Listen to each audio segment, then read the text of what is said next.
UP में CM Yogi Adityanath घुसपैठियों के खिलाफ सबसे बड़ा अभियान छेड़ा। शहर शहर योगी वोट घुसपैठियों की पहचान कर रही है। हर जिले की पुलिस को घुसपैठियों की लिस्ट बनाने का निर्देश दिया गया। इसके बाद एक्शन से घुसपैठियों के मोहल्ले में जबरदस्त खलबली मची।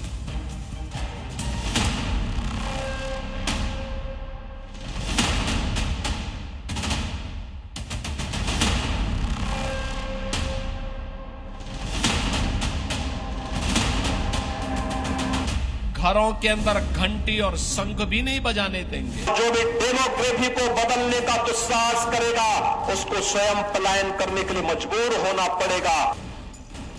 सीएम योगी आदित्यनाथ ने यूपी से चुन चुनकर घुसपैठियों को निकालने का सबसे बड़ा अभियान शुरू कर दिया है।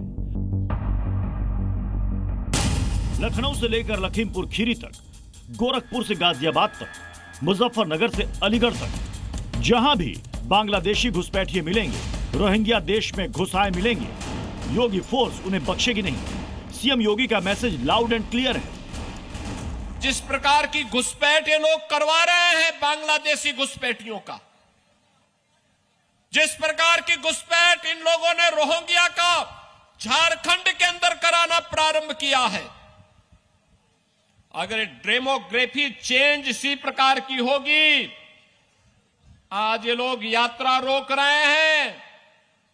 बहनों और भाइयों, आने वाले समय में घरों के अंदर घंटी और शंख भी नहीं बजाने देंगे।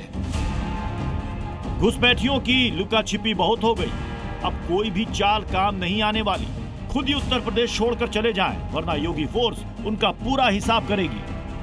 मुख्यमंत्री योगी ने कह दिया है, ढूंढो और बाहर करो। जो घुसपैठिए नहीं मानेंगे उनके लिए डिटेंशन सेंटर भी बनाया जा रहा है, जहां उनको पकड़कर रखा जाएगा और फिर वापसी का टिकट कटवा दिया जाएगा। सीएम योगी आदित्यनाथ ने अपनी पार्टी के जरिए यूपी की जनता को संबोधित किया है। देश के संसाधनों पर हमारे नागरिकों का हक है। उत्तर प्रदेश की सुरक्षा, सामाजिक संतुलन और सुदृढ़ कानून व्यवस्था हमारी सर्वोच्च प्राथमिकता है। योगी के निर्देश पर उत्तर प्रदेश में घुसपैठिया खोजो अभियान तेज हो गया है। लखनऊ की मेयर ने गुंडवा इलाके की झुग्गियों पर खुद ही धावा बोल दिया। घुसपैठियों में खौफ तो पहले से ही था, लेकिन जैसे ही मेयर के पहुंचने की भनक लगी, उससे पहले ही यहां रहने वाले सारे पुरुष भाग खड़े हुए। सीएम के आदेश के बाद ये बड़ा ऑपरेशन जो है, ऑपरेशन क्लीन लखनऊ यहाँ पर चलाया जा रहा है। सभी के यहाँ पे चेकिंग की जा रही है, लेकिन एक बड़ी बात यह है कि जब मेयर यहाँ पर पहुंची तो बहुत सारे लोग यहाँ से भागते हुए नजर आए और अधिकतर लोगों के पास इनका ना आधार है और ना ही कोई आई कार्ड है। मैम, कितने लोगों को आपने चेक किया? क्या नजर आ रहा है चेकिंग में? कोई भी ये यहाँ के नहीं है, सब रोहिणिया है। और जितना हो सके मैंने इनको 15 दिन का टाइम दिया है। 15 दिन में झुग्गी झोपड़े यहाँ से हट जाए और आप लोग जहाँ के हो वहाँ चले। रेड के वक्त झुग्गियों में रहने वाली ज्यादातर महिलाएं ना तो अपने स्थायी पते की ठीक जानकारी दे पाई, ना ही ये बता पाई कि आखिर कैसे उन्होंने आधार कार्ड बनवाया है। कहाँ से आए हो? दिखाओ, कहाँ से आए हो? असम से आए हो। असम से आए हो? कार्ड है, आधार कार्ड है? दिखाओ आधार कार्ड, दिखाओ। क्या नाम है आपका? नाम क्या है? तस्मिनात। कहाँ से आई हो? गांव से। हाँ? गांव से। कहाँ से आई हो? बांग्लादेश से आई हो क्या? नहीं। फिर कहाँ से आई हो? कोई आई कार्ड है, आधार कार्ड है? दिखाओ दिखाओ। घुसपैठियों को 15 दिन का अल्टीमेटम दिया गया है। लखनऊ में छिपे हर रोहिंग्या बांग्लादेशी घुसपैठियों के लिए योगी फोर्स ने डेडलाइन फिक्स कर दी है। ब्यूरो रिपोर्ट, जी मीडिया। ये प्रीति श्रीवास्तव की ग्राउंड इन्वेस्टिगेशन रिपोर्ट आपने देखी। अब मैं आपको 6 पॉइंट के अंदर जरा समझाता हूं कि आखिर हो क्या रहा, कैसे घुसपैठियों को बाहर निकालने के लिए उत्तर प्रदेश में एक्शन लिया जा रहा। पहला जो पॉइंट है, पूरे प्रदेश में वेरिफिकेशन ड्राइव चलाई जा रही। नंबर 2, अवैध बांग्लादेशियों की पहचान की जा रही है। रोहिंग्या घुसपैठियों पर कार्रवाई की जा रही है। सभी जिलों में एक लिस्ट तैयार करने का ऑर्डर दे दिया गया। डिटेंशन सेंटर के निर्देश दे दिए गए हैं, वो तस्वीरें भी आपको दिखाई दी। इसके अलावा यूपी एटीएस लगातार जगह जगह छापेमारी कर रही है, अवैध घुसपैठियों की पहचान कर। इसके अलावा सभी जिलों में खाली सरकारी इमारतें, सामुदायिक केंद्र, पुलिस लाइन और थानों को चिन्हित किया जा रहा है। एक तरफ योगी फोर्स घुसपैठियां चला रही है, ऑपरेशन घुसपैठियां चला रही है घुसपैठियों को बाहर करने के लिए, तो दूसरी तरफ यूपी में ऑपरेशन लंगड़ा भी जारी है। योगी फोर्स ने अपराध पर चौतरफा वार करते हुए हर जिले शहर के हिस्ट्री शीटर गैंगस्टर को लंगड़ाने पर मजबूर किया। बुलेट का ऐसा डर है अब कि अपराधी सिर्फ रहम की भीख मांग रहे हैं।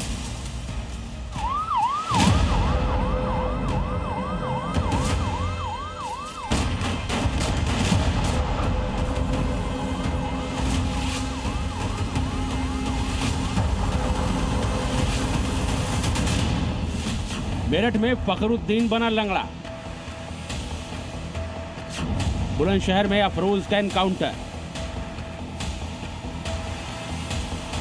मेरठ से लेकर बुलंदशहर और सुल्तानपुर से लेकर लखनऊ तक अपराधियों का बुलेट ट्रीटमेंट जारी है। इन 4 तस्वीरों में देख सकते हैं कैसे एनकाउंटर के बाद बदमाश पुलिस के आगे रहम की भीख मांग रहे हैं। कह रहे हैं एक बार माफ कर दीजिए, आगे से अपराध छोड़ देंगे। पहले तो अपराध होता नहीं, लेकिन अगर कहीं छिनैती या लूट की घटना घटित हो गई तो कुछ ही घंटों में अपराधी जेल के शिकंजों में होता है और लंगड़ाता हुआ चलता हुआ दिखाई देता है। यह नया प्रदेश है जो अपराध को स्वीकार नहीं करता है और अपराधियों को यह दिखाने का प्रयास भी करता है कि अगर अपराध किया तो उसकी कीमत उसे चुकानी पड़ेगी। यूपी में हो भी यही रहा है, या तो अपराधी प्रदेश छोड़ रहे हैं या तो चलने के लिए पुलिस के कंधों का सहारा ले रहे हैं। ये तस्वीर मेरठ की है। देखिए कैसे शातिर अपराधी फखरुद्दीन लंगड़ाता नजर आ रहा है। आपको बता दें कि बीती रात पुलिस और स्वाट टीम मेरठ में संयुक्त चेकिंग अभियान चला रही थी। तभी पुलिस ने बाइक से जा रहे फखरुद्दीन को रोकने की कोशिश की तो उसने पुलिस टीम पर फायरिंग शुरू कर दी। जवाब में पुलिस ने भी फायरिंग की। गोली बदमाश के पैर पर लगी। उसके बाद पुलिस ने उसे कंधे पर उठाकर अस्पताल पहुंचाया। इसके पास से हमें एक बाइक, एक तवंचा, एक जिंदा कारतूस, एक खोखा कारतूस बरामद हुआ है। इसका नाम फखरुद्दीन उर्फ फकरू है। ये एक शातिर किस्म का अपराधी है। इसके ऊपर 16 से अधिक मुकदमे पंजीकृत हैं। बुलंदशहर में भी 20,000 के इनामी बदमाश अफरोज आलम को पुलिस ने एनकाउंटर के बाद गिरफ्तार कर लिया। इस मुठभेड़ में बदमाश के पैर में गोली लगी, जिसके बाद उसे घायल अवस्था में गिरफ्तार कर लिया गया। पुलिस ने उसके कब्जे से अवैध असलहा, कारतूस और एक स्कूटी बरामद की है। पुलिस को एटीएम धोखाधड़ी मामले में अफरोज आलम की तलाश थी। उस पर धोखाधड़ी और चोरी समेत 4 मामले दर्ज थे। पुलिस ने उस पर 20,000 का इनाम घोषित किया था। वहीं सुल्तानपुर में युवक का अपहरण कर हत्या करने वाले आरोपियों से आज सुबह यूपी पुलिस की मुठभेड़ हो गई। इस दौरान पैर में गोली लगने से एक आरोपी घायल हो गया, जिसे पकड़ लिया गया, जबकि आरोपी का एक साथी भागने में कामयाब रहा। पुलिस दूसरे आरोपियों की तलाश में भी जुटी है।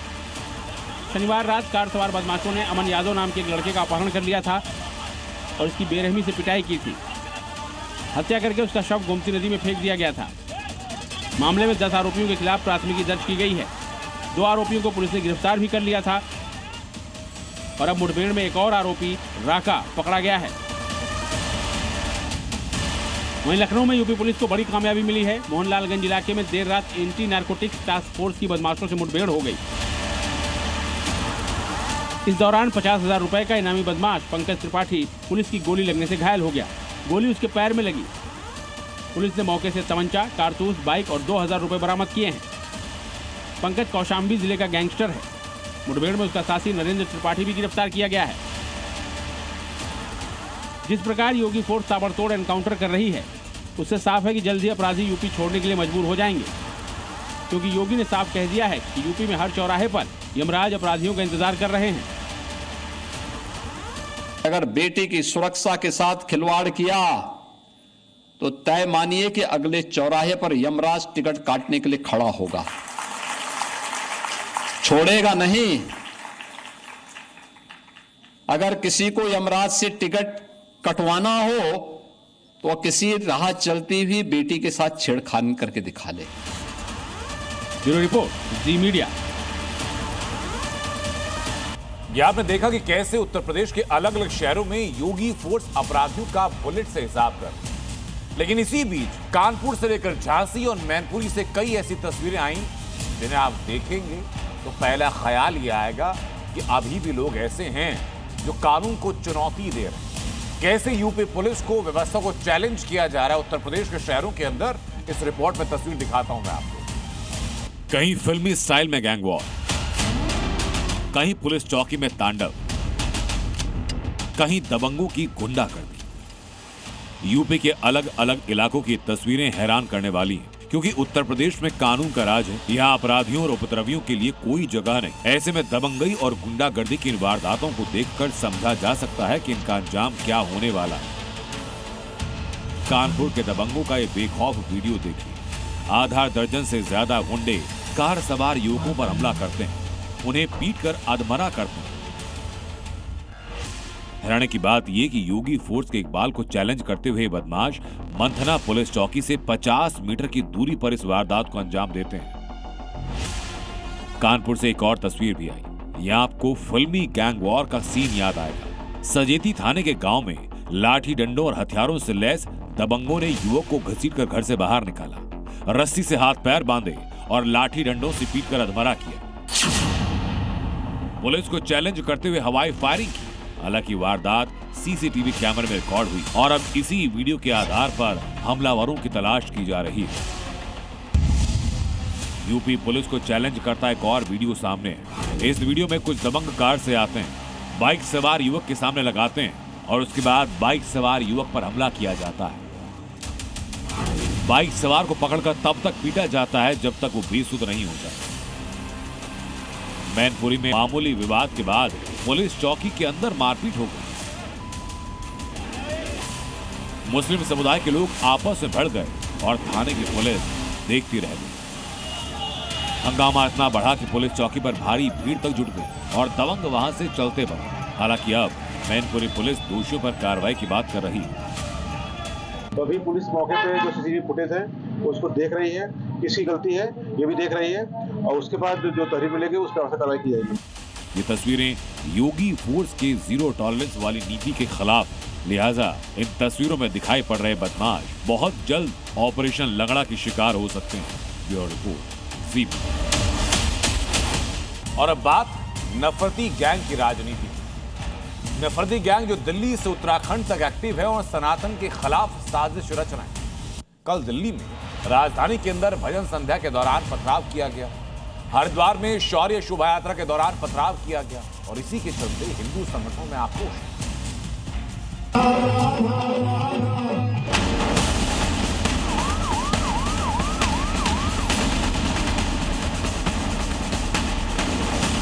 दिल्ली टू उत्तराखंड सनातन विरोधी गैंग, भजन संध्या और शौर्य यात्रा पर नफरती पत्थर। एक तरफ भजन संध्या में विघ्न तो दूसरी तरफ हिंदू शौर्य यात्रा में पथराव। राजधानी दिल्ली से तीर्थनगर हरिद्वार तक नफरती गैंग फुल एक्टिव है। सामाजिक सौहार्द बिगाड़ने की कोशिश हो रही है। सनातन के खिलाफ नफरत की पहली तस्वीर दिल्ली के पॉश इलाके पंडारा रोड की है। यहाँ बीती रात भजन संध्या का आयोजन था। चारों तरफ भक्ति का माहौल था, हर कोई भजन कीर्तन में डूबा था। लेकिन इसी दौरान सनातन विरोधियों ने अचानक पथराव कर दिया। सबसे पहले नारियल फेंके गए, फिर कांच के गिलास और उसके बाद पत्थर बरसने लगे। 5:30 पौने 6 के करीब पहले यहाँ पर एक नारियल आया, इधर से यहाँ ये जो खुला हुआ है नारियल आया, तो जो गायन कर रहे थे उनके हाथ पे लगा। तो हमने सोचा किसी बंदर ने फेंक दिया होगा, कुछ ऐसा होगा। उसके बाद वहाँ से ईंट मारी गई, ईंट मतलब पत्थर आए वहाँ से। उसके बाद वहाँ से कांच के गिलास आने शुरू हुए। तो यहाँ पर हमारी एक और जो संकीर्तन में आई थी, जिनका नाम मधु मिनोचा है, उनकी एज 60 के आसपास है, तो उनके यहाँ पर आगे लगा और उनकी नस कट गई यहाँ की। भजन संध्या में अचानक पथराव से अफरा तफरी मची और एक महिला बुरी तरह घायल हो गई। आरोप है कि आयोजन स्थल के पास में रहने वाले मुसलमानों ने छत से पथराव किया। फिलहाल पुलिस ने साहिल और वसीम नाम के 2 आरोपियों को हिरासत में ले लिया है।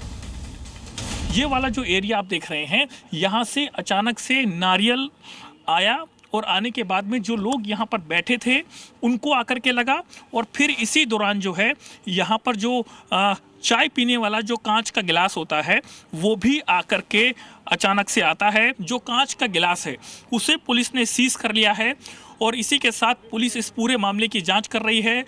जिसने ये हरकत की है उसको लेकर के भी पुलिस जांच कर रही है। कुछ लोगों को पुलिस ने हिरासत में लिया है जिनसे पूछताछ की जा रही है। राजधानी दिल्ली जैसे शहर में भजन संध्या पर पथराव को विश्व हिंदू परिषद ने सनातन के खिलाफ सोची समझी साजिश बताया है और कड़े एक्शन की मांग की है।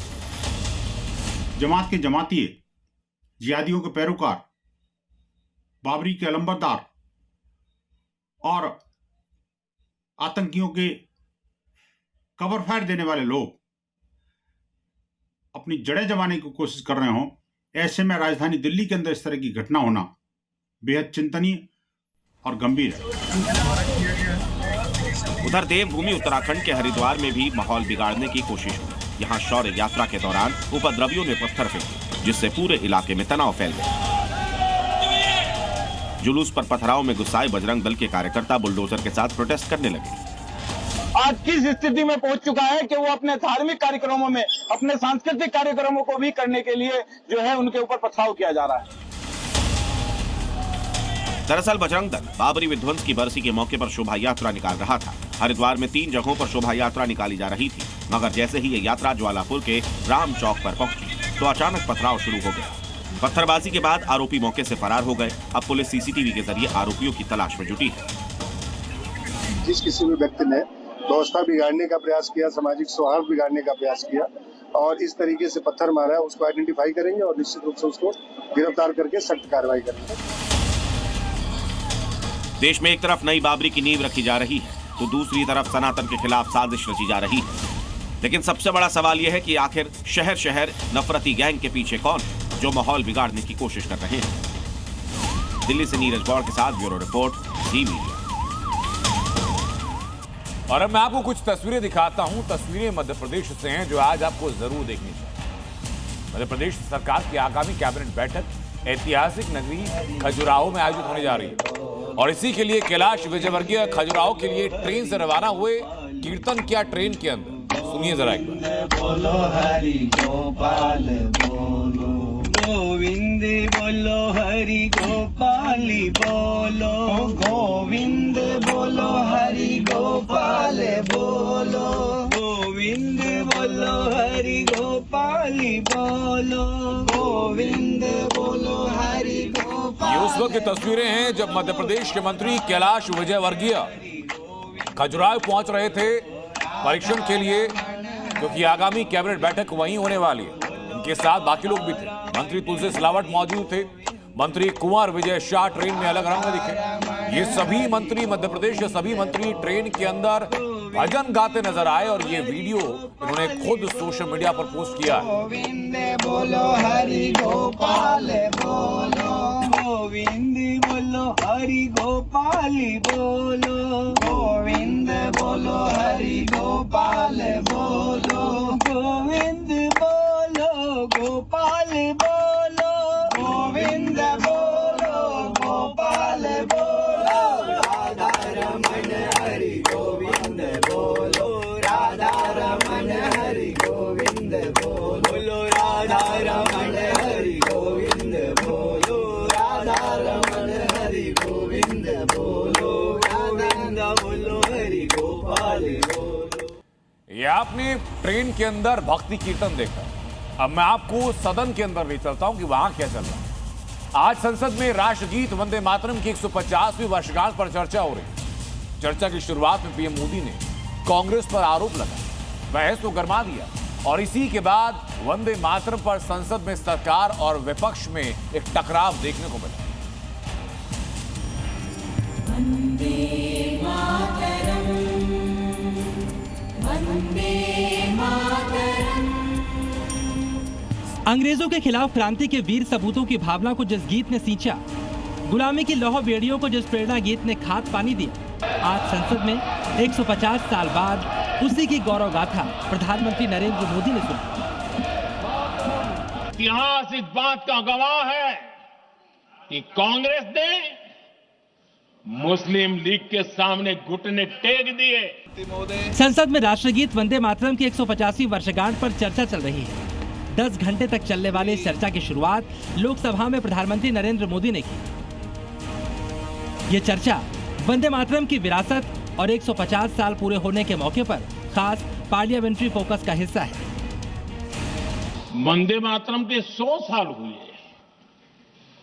तब देश आपातकाल की जंजीरों में जकड़ा हुआ था। जब वंदे मातरम 100 साल के अत्यंत उत्तम पर्व था, तब भारत के संविधान का गला घोंट दिया गया था। जब वंदे मातरम 100 साल का हुआ, तब देशभक्ति के लिए जीने मरने वाले लोगों को जेल के सलाखों के पीछे बंद कर दिया गया था। पीएम मोदी ने 60 मिनट के भाषण में 13 बार कांग्रेस, 7 बार नेहरू और 3 बार जिन्ना का जिक्र किया, तो कांग्रेस की तरफ से प्रियंका गांधी और गौरव गोगोई ने मोर्चा संभाला। साथ ही अखिलेश यादव ने भी वंदे मातरम के बहाने सरकार को घेरा। चर्चा वंदे मातरम की 150वीं वर्षगांठ पर उसे याद करने, उसकी स्मृतियों को देश को बताने की थी, लेकिन चर्चा संसद में हो और हंगामा न बरपे। चर्चा के दौरान कांग्रेस और बीजेपी वंदे मातरम के मुद्दे पर आमने सामने आ गए। वंदे मातरम की जो सालगिरह पे आपने एक बड़ा कार्यक्रम आयोजित किया था, उसमें प्रधानमंत्री जी ने भाषण दिया।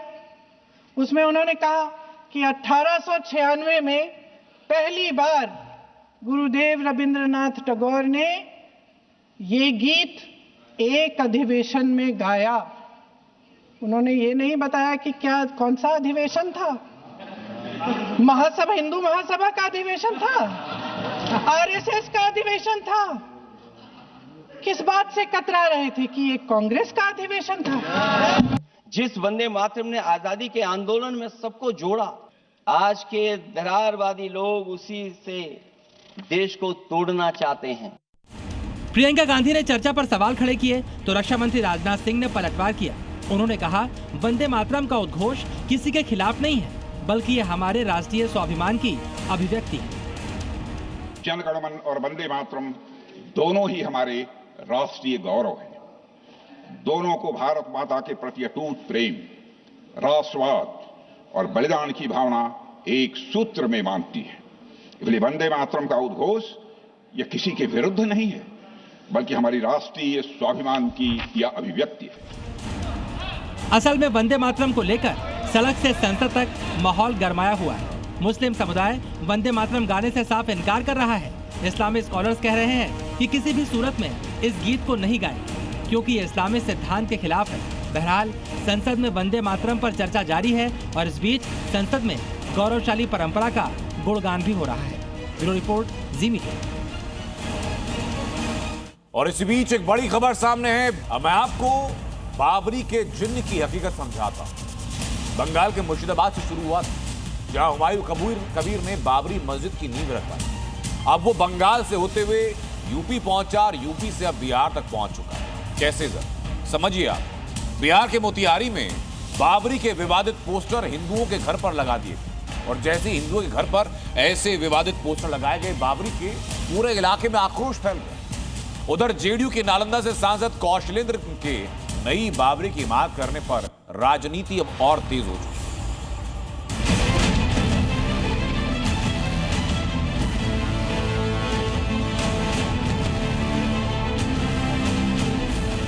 बंगाल में बाबरी की नींव के साथ ही विवाद की नई जमीन भी तैयार हो गई है। बाबरी मस्जिद पर बाबर प्रेमी गैंग और सनातनियों के बीच संग्राम तेज हो गया।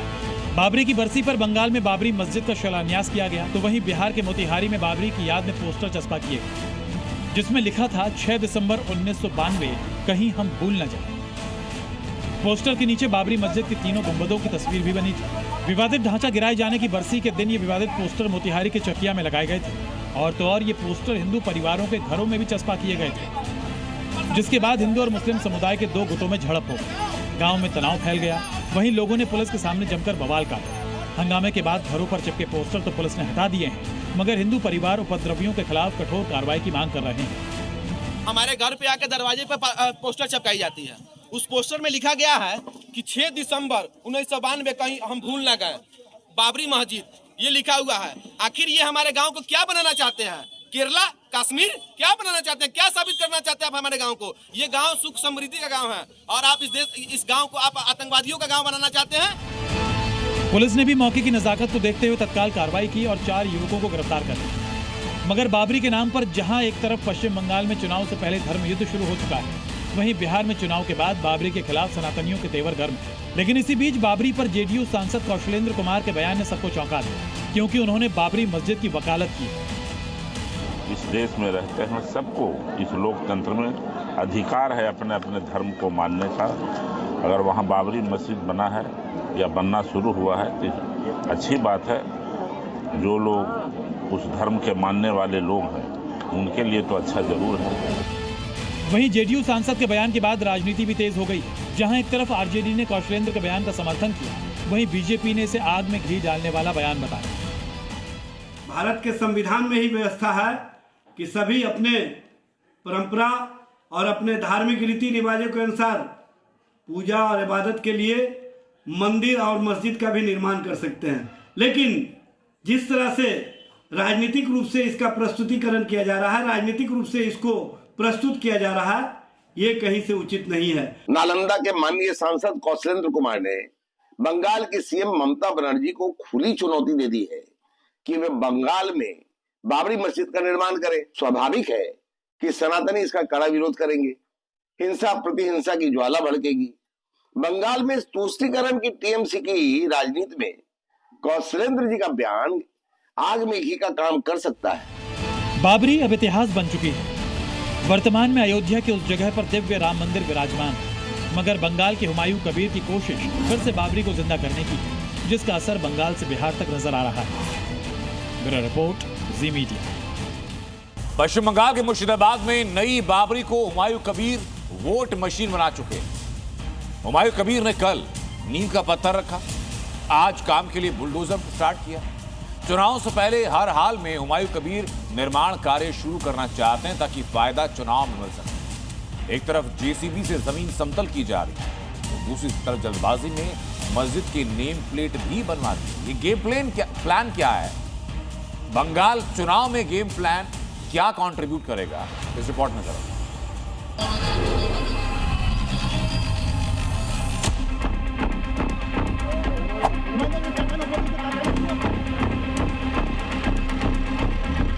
रुकने के लिए कोई सामने आएगी तो उनका साथ में संघर्ष के लिए तैयार है।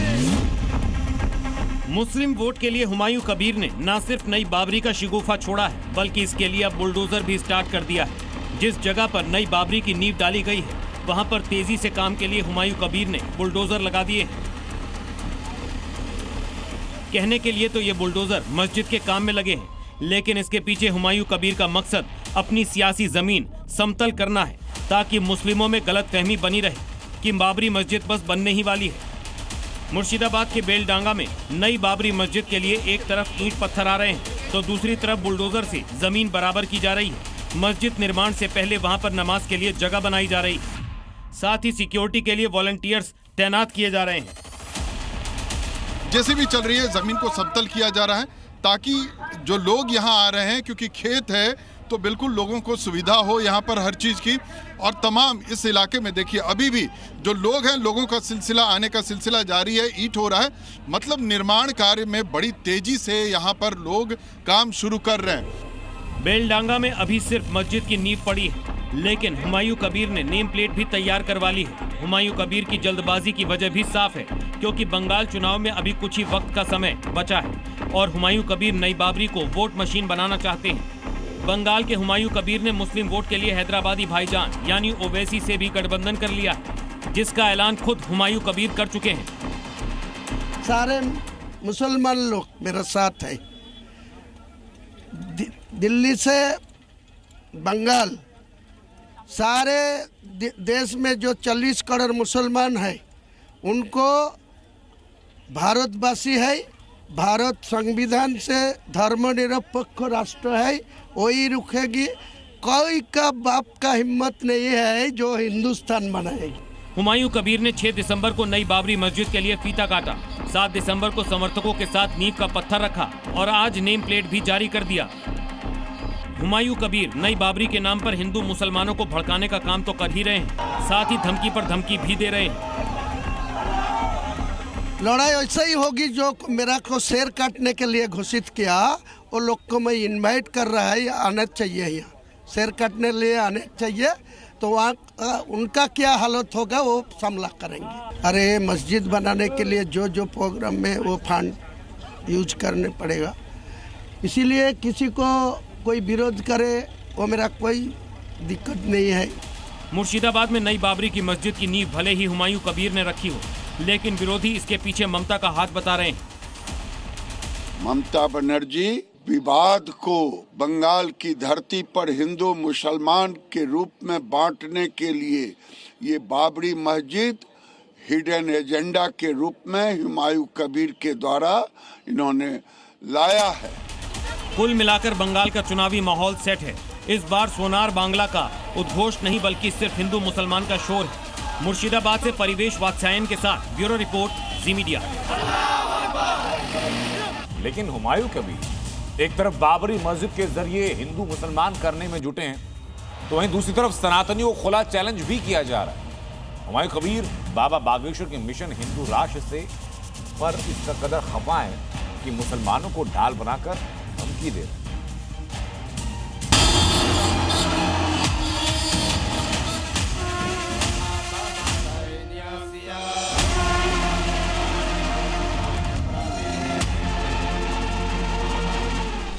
हुमायूं कबीर का ओपन चैलेंज।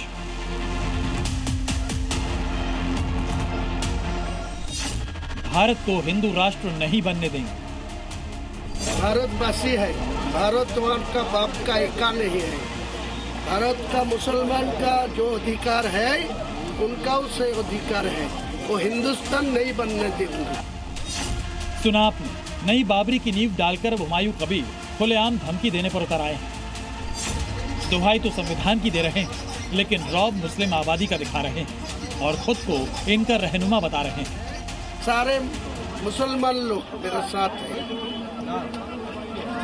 दिल्ली से बंगाल, सारे देश में जो 40 करोड़ मुसलमान हैं उनको भारतवासी है, भारत संविधान से धर्मनिरपेक्ष राष्ट्र है, वही रुकेगी। कोई का बाप का हिम्मत नहीं है जो हिंदुस्तान बनाए। हुमायूं कबीर की हिंदू राष्ट्र वाले डर के पीछे की वजह क्या है वो भी आपको बताते हैं। दरअसल कल कोलकाता के ऐतिहासिक परेड ग्राउंड में भव्य गीता पाठ का आयोजन हुआ, जिसमें 5 लाख लोगों ने एक साथ गीता पाठ किया। इस कार्यक्रम में बागेश्वर धाम के पीठाधीश्वर पंडित धीरेन्द्र शास्त्री, बाबा रामदेव समेत कई मठों और धार्मिक संस्थानों के साधु संत शामिल हुए, जहां से हिंदू एकता और हिंदू राष्ट्र का संदेश दिया गया। और हिंदुओं, यदि तुम एकता करोगे तो भारत हिंदू राष्ट्र होकर के रहेगा। भारत को आप निर्णय करना होगा, आप लोगों को गजवाए हिंद चाहते हो या भगवाए हिंद चाहते हो। इन संतों की जुबान से निकले शब्द बाण हुमायूं के सीने में ऐसे चुभे कि उनकी कट्टर सोच और सनातन विरोध खुलकर सामने आ गया। या भगवाए हिंद चाहते हो। भारतवासी है, भारतवान का बाप का एका नहीं है। भारत का मुसलमान का जो अधिकार है उनका उसे अधिकार है, वो हिंदुस्तान नहीं बनने देंगे। भारत का संविधान मुताबिक उनका जो हक है मेरा भी उससे हक है। हुमायूं कबीर जिंदाबाद, हुमायूं कबीर जिंदाबाद, बाबरी मस्जिद जिंदाबाद। संविधान को इज्जत करेगी। वैसे ये पहली बार नहीं है जब हुमायूं कबीर ने अपने जुमलों से माहौल खराब करने की कोशिश की। हुमायूं इससे पहले भी कई बार नफरती जहर उगल चुके हैं। 2 ঘন্টার মধ্যে তোমাদেরকে যদি ভারী দক্ষিণ বঙ্গায় না ফেলতে পারি, রাজনীতি থেকে সরে যাব, শক্তিপুর এলাকায় বসবাস করা বন্ধ করে দেবো। এটা তোমরা হাতির পাঁচ পা দেখেছো, কিন্তু যদি ভেবে থাকো যে 30% লোক মুর্শিদাবাদ জেলায় আর আমরা 70%। और बात जम्मू कश्मीर में पाकिस्तान और चीन की नापाक प्लान। जंग के मैदान में पिटा पाकिस्तान अब ड्रोन के जरिए वार कर रहा है, जो आतंक की नई प्लानिंग की तरफ इशारा कर रहा है। और इसी को लेकर सेना के जवान अलर्ट पर है और एलओसी पर सर्च ऑपरेशन तेज कर दिया है। बड़गाम में चीन का नागरिक हिरासत में लिया गया, उसके बाद एक नई साजिश का पर्दाफाश भी हुआ।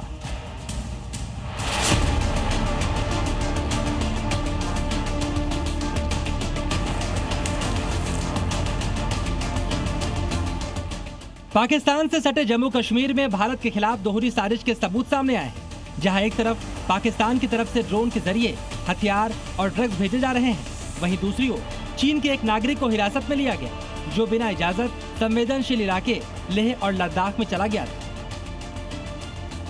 सबसे पहले बात जम्मू की, जहां पाकिस्तान एलओसी पर एक तरफ आतंकवादियों की खेप भेजता रहता है, वहीं दूसरी तरफ ड्रोन से हथियार और ड्रग्स की खेप भी भेजता है।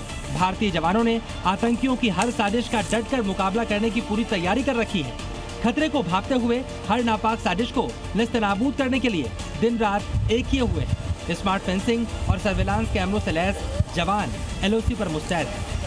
भारत पाक अंतर्राष्ट्रीय सीमा से सटे इलाके में बीएसएफ और जम्मू कश्मीर पुलिस की तरफ से एक बड़ा सर्च अभियान इस वक्त शुरू किया गया है। इस वक्त हम बिल्कुल अंतर्राष्ट्रीय सीमा के एक इलाके में मौजूद हैं, दमाना के एक इलाके में मौजूद हैं, जहां पर आप देख रहे हैं कि जम्मू कश्मीर पुलिस के साथ साथ बीएसएफ के जो जवान हैं उनके द्वारा एक मैसिव सर्च ऑपरेशन जो है वो यहाँ पर शुरू किया गया है। ये इलाका एयर रेंज की बात करें तो भारत पाक अंतर्राष्ट्रीय सीमा से मात्र 500 मीटर की दूरी पर है, जहां पर बीएसएफ और जम्मू कश्मीर पुलिस की तरफ से बड़ा सर्च ऑपरेशन जो है वो शुरू किया गया है। आतंकी घुसपैठ और ड्रोन अटैक के खतरे को देखते हुए बीएसएफ और जम्मू कश्मीर की पुलिस ने ज्वाइंट ऑपरेशन के तहत सर्च ऑपरेशन चलाया। नदी और नालों की जांच की, जो आतंकियों के पुराने घुसपैठ का रूट रहे। बीएसएफ के जवान है वो यहाँ पर खंगाल रहे हैं, क्योंकि पाकिस्तान की तरफ से अक्सर यहाँ पर ड्रोन ड्रॉपिंग जो हथियार और नारकोटिक जो है उनकी की जाती है। इससे पहले भी प्रयास जो है वो वहाँ पर किए गए हैं, जिसके बाद जम्मू कश्मीर पुलिस और बीएसएफ के द्वारा एक बड़ा सर्च ऑपरेशन यहाँ पर शुरू किया गया है। कोई हथियार यहाँ पर ना गिराया गया हो, कोई नारकोटिक यहाँ पर ना गिराई गई हो, इसको लेकर जम्मू कश्मीर पुलिस के जवान इस वक्त विशेष तलाशी अभियान चला रहे हैं। बीएसएफ उनका साथ भी दे रही है। वहीं दूसरी ओर कश्मीर में चीन की साजिश का भी खुलासा हुआ है। इसी कड़ी में श्रीनगर के पास बडगाम में सुरक्षा एजेंसियों ने 29 साल के एक चीन के नागरिक हु कोंगताई पर बिना इजाजत संवेदनशील जगहों की यात्रा और वीजा नियमों के उल्लंघन का आरोप है। चीन नागरिक हु ने कई संवेदनशील जगहों का दौरा किया था, जिनमें शामिल है हरवान का बौद्ध स्थल, अवंतीपुरा के खंडहर, शंकराचार्य पहाड़िया, हजरत बल दरगाह और मुगलगढ़। सुरक्षा एजेंसियों द्वारा इंटरनेट पर एक असामान्य बातचीत सुनने के बाद जब उसको इंटरसेप्ट किया गया तो एक चीनी नागरिक को श्रीनगर के बाहरी इलाके बडगाम ज़िले में जो है हिरासत में लिया गया है। हु कोंगताई नामी इस व्यक्ति के बारे में बताया जा रहा है कि ये बिना इजाज़त के लद्दाख और कश्मीर में घुसा था। और आज 7वां दिन है इंडिगो के संकट का। रोजाना फ्लाइट कैंसिल हो रही। देश के बड़े शहरों पर एयरपोर्ट पर सिर्फ बेबसी और मायूसी की तस्वीरें नजर आ रही। और हालात ये हैं कि जानते हुए कि ऑपरेशन सही तरीके से कंडक्ट नहीं हो पा रहे हैं, बावजूद इसके इंडिगो लगातार टिकट बुकिंग करवा रहा है। लखनऊ में हालात बद से बदतर हो चुके हैं। लखनऊ एयरपोर्ट पर बेंगलुरु जाने वाले एक यात्री की कार्डिक अरेस्ट में मौत तक हो गई। बेबसी, मायूसी, आक्रोश और फिर आस ली अपनी फ्लाइट का इंतजार। शायद ताजा हालात में ये सभी एयरपोर्ट की नियति बन गई है और अब तो हवाई संकट जानलेवा आफत में तब्दील हो चुकी है। ये तस्वीरें लखनऊ के ओमैसी एयरपोर्ट की है, जहां की यात्री को एयरपोर्ट स्टाफ बचाने की कोशिश कर रहा है, लेकिन यात्री अनूप पांडे को बचाया नहीं जा सका। दरअसल कानपुर के रहने वाले अनूप पांडे लखनऊ एयरपोर्ट पर पहुंचे थे, जहां से उनको बेंगलुरु जाना था, लेकिन एयरपोर्ट पर भीड़ देखकर तनाव में आ गए, जिसके बाद अनूप को फ्लाइट छूटने का डर सताने लगा।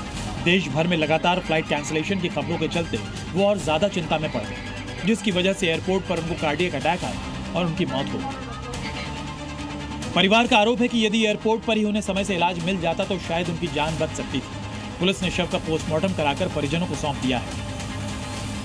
बहुत से लोग पहले से ही गेट पे पूरा जाम लगा हुआ था और बहुत से होपलेस लोग वहाँ पे थे और वो ऐसे ही कह रहे थे नहीं फ्लाइट कैंसिल हो गई है, तो उनको एंट्री भी नहीं मिल रही थी। और थोड़ा सा ये लेट हो जाने के कारण में पूरा नर्वस हो गए और पैनिक हो गए। पैनिक हो जाने के बाद में इनको वहीं पे कार्डियक अटैक आया, जो कि एयरपोर्ट वाले बता रहे हैं। होने के बाद में वहाँ पे सारी भीड़ इकट्ठा हुई, उनको कोई भी प्राथमिक उपचार नहीं मिला, कोई भी डॉक्टर की टीम वहाँ पे नहीं पहुँची। बस वहाँ पे जितने भी ग्राउंड स्टाफ थे वो बस उनको ऐसे हाथ सहला रहा, कोई कुछ भी कर रहा है। देश की सबसे बड़ी एयरलाइन होने का दावा करने वाली इंडिगो ने एयरपोर्ट्स का क्या हाल कर दिया है, इन तस्वीरों को देखकर समझिए। एयरपोर्ट पर सूटकेस का अंबार, एयरपोर्ट पर इंतजार करते लोग। इनमें से कई ऐसे हैं जिनके करियर का पहला दिन फ्लाइट कैंसिलेशन ने बर्बाद कर दिया, तो किसी के सेलिब्रेशन की प्लानिंग पर इंडिगो ने पानी फेर दिया, जिसका गुस्सा इंडिगो के स्टाफ पर फूटा। इंडिगो के टिकट काउंटर पर यात्री स्टाफ से बहस कर रहे हैं। I'm traveling for more than 42 hours I need to go home. मैं बड़ौदा में रहती हूँ, मैं उतरने वाली थी अहमदाबाद। आप कोई भी मुझे मुंबई उतार सकते हो तो Mumbai उतारिए। I want to go home today by you. Talk to some other airlines if you want to talk. वहीं डॉक्टर देवेंद्र सिंह और उनकी पत्नी दलवीर कौर भी तुर्की से आए हैं, जो कनेक्टिंग फ्लाइट के लिए इंतजार कर रहे हैं।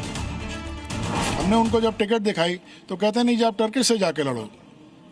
फिर हमने जब उनको कहा कि जब इंडिगो ने टिकट बुक करके दी है हमें, तो हम टर्की से क्यों लड़े, आप मुझे अकोमोडेट करो। और जब हमने इनसे जिद की, बहस की, दुनिया भर का झगड़ा किया, डॉक्यूमेंट्स दिखाए, तब इन्होंने हमें कल की फ्लाइट दी है। तो हमने कहा आप हमें अकोमोडेट करो यहाँ पर। ये बेबसी का आलम कमोबेश हर एयरपोर्ट पर है। एयरपोर्ट पर बैठे बैठे बेबस होकर अपनी फ्लाइट का इंतजार करते 7 दिन बीत गए, लेकिन इंडिगो विमान सेवा अभी तक सामान्य नहीं हुई है और खामियाजा पैसेंजर्स को भुगतना पड़ रहा है। हालांकि इंडिगो का दावा है कि 95% फ्लाइट्स रेगुलर हो चुकी हैं। पैसेंजर्स का पैसा भी 15 दिसंबर से पहले मिल जाएगा। लेकिन ग्राउंड की जो हकीकत है वो कुछ और ही बयां कर रही है। परेशानी जस की तस है। उधर थाईलैंड के एयर स्ट्राइक के बाद कंबोडिया ने जवाबी कार्रवाई करने के लिए तैयारियां शुरू कर दी। कंबोडिया सेना सीमा की तरफ बढ़ने लगी है। थाईलैंड ने कंबोडिया में कैसीनो को निशाना बनाते हुए F-16 फाइटर जेट से हमला किया, जो उसे अमेरिका से मिला था। मतलब एक तरफ ट्रंप दोनों देशों के बीच सीज फायर करवाते हैं और दूसरी तरफ थाईलैंड उसी के फाइटर जेट से कंबोडिया पर हमला कर देता है। हमला इतना जोरदार था कि वहां धमाके के साथ धुएं का गुबार उठता दिखाई दिया। बताया गया कि कंबोडिया पर एयर स्ट्राइक के लिए थाईलैंड ने F-16 फाइटर जेट का इस्तेमाल किया। इसी बीच कंबोडिया ने भी तैयारियां तेज कर दी हैं। थाईलैंड ने दावा किया कि कंबोडिया आर्मी लगातार काओ बॉर्डर की तरफ आगे बढ़ रही है। दुश्मनों के मूवमेंट पर कड़ी निगरानी रखी जा रही है। इसी बीच दोनों देश जंग के लिए एक दूसरे को जिम्मेदार ठहरा रहे हैं। थाईलैंड के मुताबिक कंबोडियाई सैनिकों से 2 इलाकों में झड़प हुई है और कंबोडिया ने BM-21 रॉकेट से हमला किया है। थाईलैंड के आरोपों को कंबोडिया ने बेबुनियाद बताया और दावा किया कि थाईलैंड ने 2 जगहों पर एयर स्ट्राइक की, लेकिन कंबोडिया ने थाईलैंड पर जवाबी हमला तक नहीं किया। वहीं थाई सेना का आरोप यह है कि ये कैसीनो कंबोडियाई सैनिकों का बेस बन चुका था, जहां भारी हथियारों और ड्रोन्स को रखा जा रहा था। इसकी मदद से थाईलैंड पर हमला करने की प्लानिंग थी और इसी वजह से उसे हवाई हमला करना पड़ा। लेकिन दोनों के बीच जंग की असल वजह प्रिहविहर और तामुएन थॉम जैसे प्राचीन मंदिर हैं, जो दोनों देशों की सीमा के बिल्कुल पास है, जिसकी जमीन पर दोनों देश अपना अपना दावा करते हैं।